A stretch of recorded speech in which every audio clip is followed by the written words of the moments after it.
Venkata, Subbarayudu advisor public-private partnerships at Airports Authority of India. So is a certified international airport professional with over 36 years of experience in aviation infrastructure.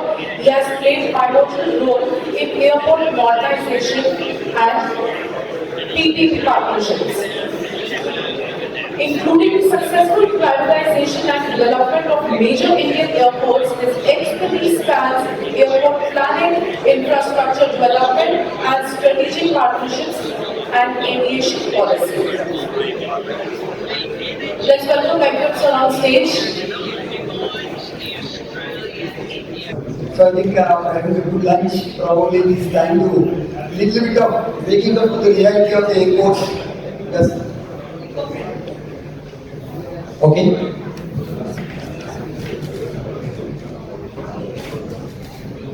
So I will be basically sharing the ideas of the modernization of airport, what it means to planners, designers, and implementers. Basically, from the industry, you might be knowing the nitty-gritties of the implementation part, but I will be sharing the perspective from airports construction and development perspective. As a planner, I come from airports like India, and our other friends have already shared. There are a lot of things changing in the landscape of airport engineering as well as energy management also.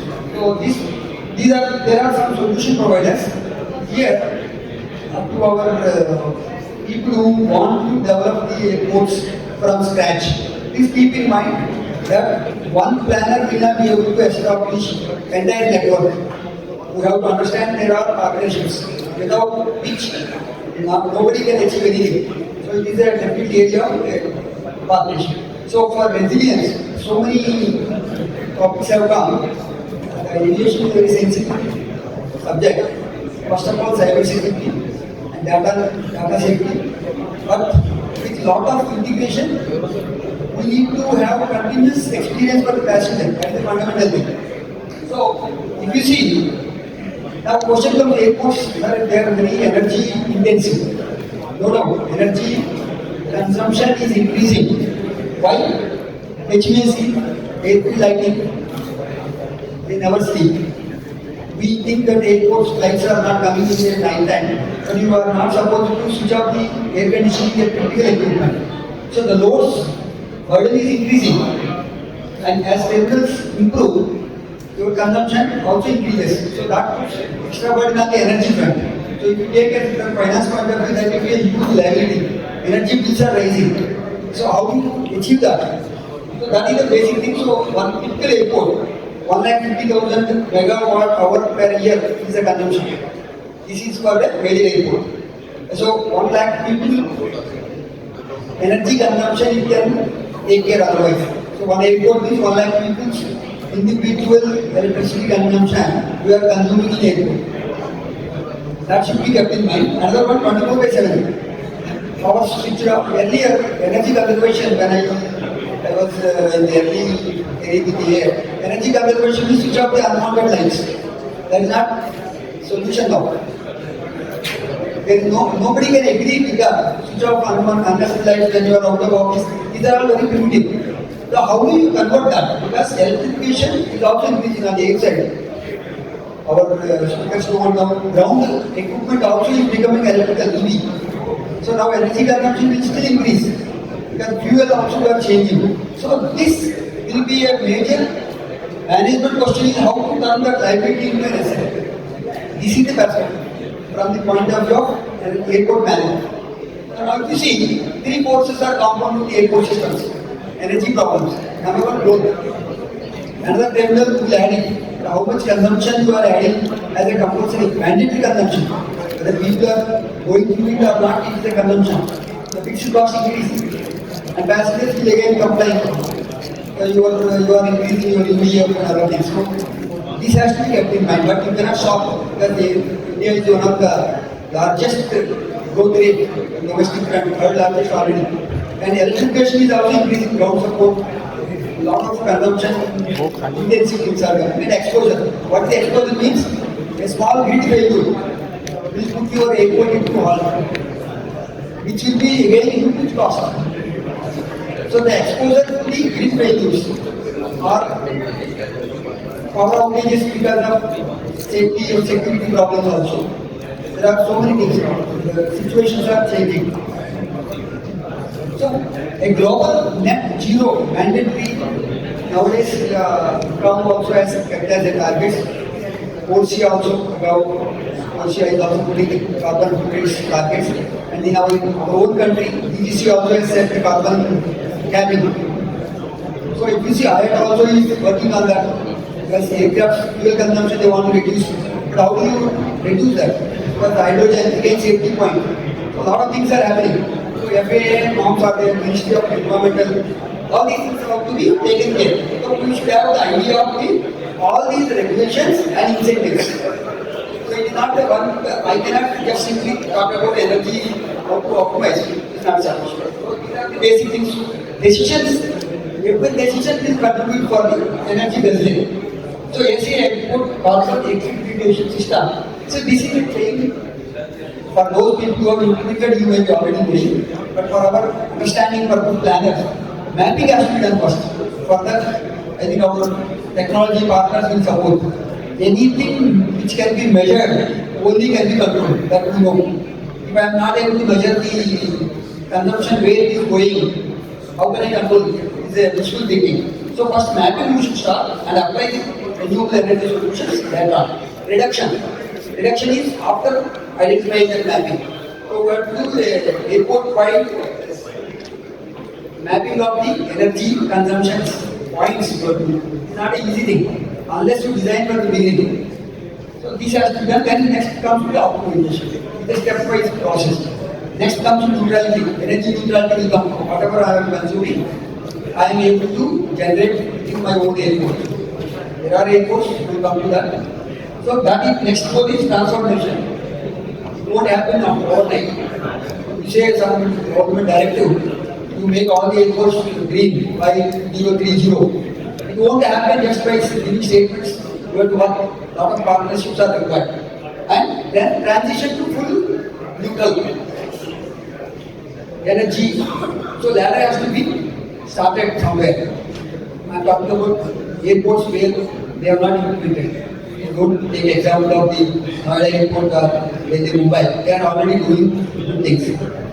Now, so renewable energy, so now question comes. Renewable energy is the investment. In fact, Ramraji was telling, any investment, even regulator also will be giving you credit to support the goals of the government of India and overall ICAO guidelines. But you should not think as an expenditure. Energy is no more an expenditure, it is a revenue generator also. How? You will be saving in operations, by reducing consumption, efficient operations. Everybody wants, in our own home, we want efficient gadgets. So why not in the industry? Second is grid surplus, also you can pump. I think most of the states have now enabling us pump the energy to the grid in terms of whenever you have got excess generation or the low load situations. So that can be a revenue for you. Another one is renewable and carbon credits trading is also there. There are some compulsory, IATA is also putting stress on that. Somebody is consuming more than the IATA guidelines. The aircraft operator has to purchase credits, carbon credits. So by generating our own energy, you can get that revenue stream also trading. Land monetization. In airports, you see that so much of land will be low-lying area. This both sides of the runway will not be used. So there, that cannot be monetized in any other way except for ground supported solar panels in certain places where visible wind mills also can be used. And energy resilience, resilience in the sense of security and electronic systems we understand should be very reliable. But what about energy resilience? In case of any big problems in the power, entire airport will come to a halt. So we cannot think that energy is just simply available. No. That should be reliable and should be able to sustain the airport operations in case of critical operations. So energy islands also can be created. Then branded ESG value. You know that corporates value the airports. The credit rating will improve because they are utilizing the most advanced technology. So these are the revenue streams, 6 revenue streams from the same activity, that is efficient utilization of the energy. So now this will be a layered portfolio. As I said, no single technology can solve the problem. Nobody can solve with one solution. I am coming with, we don't believe. Nobody can provide solution on all fronts. So it has to be a combination of the technologies. Solar PV technology is there. Methods I won't discuss. And wind energy nowadays, hydrogen generation. Because you come to that Cochin airport has already started in-house generation of hydrogen. But that has come with some other safety issues. Now they are evaluating. And storage and microgrids. Whatever the energy we do, we should have some temporary storage in case of short outages to support the continuity of the grid, and also long-term storage also, because everything cannot be stored every time. So we have to have a blend of the things. Biogas is a different technology altogether. So how do you blend? That is the next challenge will come. And electrified groups, ground operations. All people are turning towards now EV.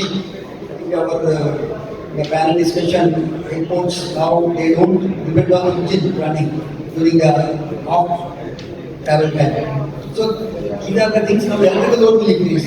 So green buildings and efficiency and sustainable aviation fuel enablement. Enablement means airports should take the initiative. How do you switch over to the fuels? Now we know the crisis, fuel crisis. So we cannot depend on the so-called ADF on one type of fuel mode. Hydrogen will be next. Engine manufacturers are also going to hydrogen. But are you ready with that? Are our airports ready to handle that fuel? Next question, because these pipelines may not be workable. So we should have all the petroleum companies, service providers, all who have to see these things happen. So the question is, solar is the main anchor. Anchor means you start somewhere. The easiest one is already proven 20 years back. Cochin has gone for 100% solar energy. In fact, I am also an electrical engineer. We thought that how is it possible? But now it is not a possibility. There are more advanced technologies, but they have taken a lead. So we have somebody will be leading the industry. We should all learn from them and adapt as fast as possible. So large scale land is available. So they implement. Glare is solved the problem now. Aircraft glare is a problem. Venkata airports are installed 20 megawatt project, 15 megawatts solar power. That time glare design was a challenge from 10 years back. But glare is no more a problem now. So nobody can say that glare is a problem. That is solved. Modelings are there. Planners will always give you the solution. So the low cost, free power. So this solar will start, and world's first fully solar powered is, as I said, Cochin, more than 50 megawatts they are generating. So storage and microgrids are the vital power resilience. As I said, generate, store and orchestrate. This plan in an integrated way. Orchestrate means where which technology can apply, detailed has to be done. This is the in short. Now, clean generation means clean consumption. This is another thing. Clean consumption means our ground equipment, consuming gadgets of the ground equipment, and also sustainable aviation fuel, and green hydrogen. Now we have to be prepared for that. Green hydrogen is the next level. Government of India is bringing norms, but ARFF, firefighting system, whether that will be able to handle this hydrogen fuel. So that also needs to be upgraded. But traditional petroleum fire, our ARFF is ready. Hydrogen fuel will come in future. So these things have to be planned now. You have to have a clear pathway. So Cochin, this is for statistics. This is first airport in the world, not in the Asia or somewhere. And now they have started hydro also in a small way. So that has been awarded by international as a leader. So from major hubs to global peace, already Delhi Mumbai lot of effort has been done. They are now in the same category. ACI also has been highest rating. And Indianapolis, of course, USA, Istanbul, and our airports, Indian airports are also moving fast towards net zero. This is the number of airports, and this number is continuously increasing. But updating is also a good task for that. Okay. Now, I think our Noida who has already shared. This is the one of the airport. Lesson is designed green from the day one. This is what the basic lesson which Greenfield Airport is the best opportunity, and planning ingredients should be from zero consumption, zero generation purchase from the outside. So that should be the thing. And Brownfield Airport also Kempegowda, Bengaluru Terminal 2 has done. So refurbishment or retrofitting, what I would say, greenfield only is possible. That also is now not an excuse for the planners. And they have shown to us. Hubbali, in airports that have India, or Karnataka, Hubbali Airport, this is recognized as a green airport achieved by ACI. The regional leader, basically energy leader, this also generates its own consumption and also supplies to our other airports. Airports directly, airports, we are getting the directly energy benefit to the Karnataka green zone. And you will be surprised, Leh Airport now is in the final stage, completely challenging terrain. Net zero commitments already it has been implemented, directly aligning with the national goal. So lesson is if you can work in Leh, you can work anywhere. So people used to say that it is possible in Delhi, Mumbai, because you have technology suppliers. That is not a thing. Anywhere now, technology can go anywhere. So the final one, in 2040, what type of airports we need to be ready? Digital twins and artificial intelligence. I think our friends in the AI, they have shown a small glimpse of the artificial intelligence. Forget about the consuming of the duty-free shops and food. Aircraft operations are also going to have a great change now. So those things were not touched actually. Or CNS trends are there. So a lot of automation is there. Air traffic and CNS integration. But for this, sustainability is another point. So our airports should be ready with the smart microgrids also. Because the small grids like island, if suppose CNS facilities have got a power supply problem, that should have separate generation system so that critical operation is taken care without compromising on the passenger side. Because passengers do not know what is happening at the air side. So we should create sustainable design. So these are the basic takeaways. As a planner and implementer, we should be able to draw from all the industry expertise. Net zero design, incorporate from the beginning as a metric.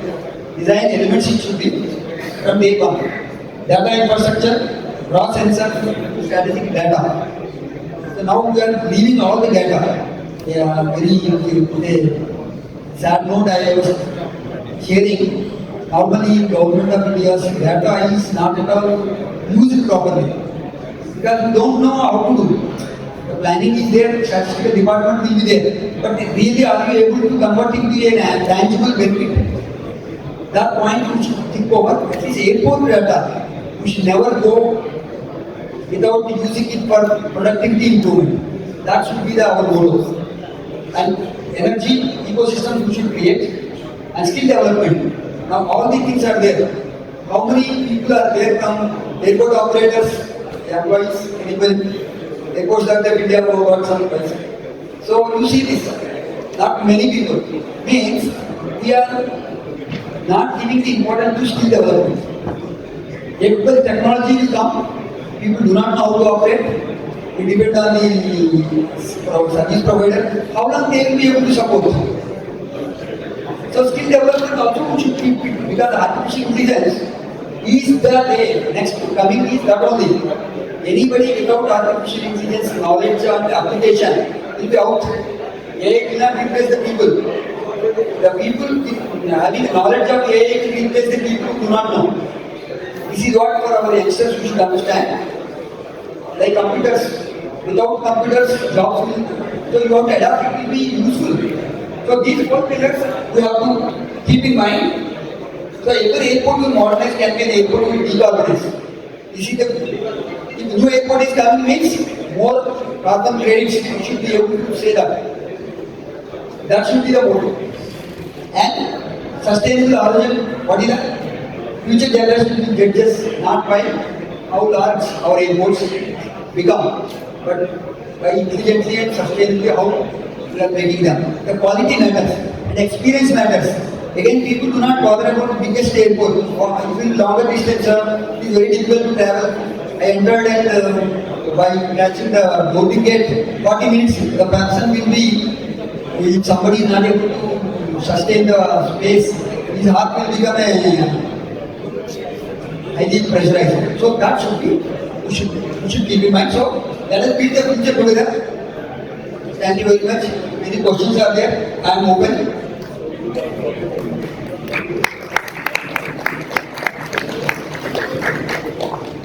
Thank you, sir. Nice and excellent presentation on eco-friendly airport and renewable energy. It was very learning for all of us. My small question. Once the Cochin airport showed a very good model long time, because whole airport can be done on the solar power. Why we don't make a law at all new airports or greenfield at least airport, which will help the solar power? Yeah, that's correct. Thank you. So, Cochin has set an example without any rule. Government has not mandated. They have taken decision, they implemented it. The airport authority now has started 100% zero, 100% green energy. This ministry has mandated now.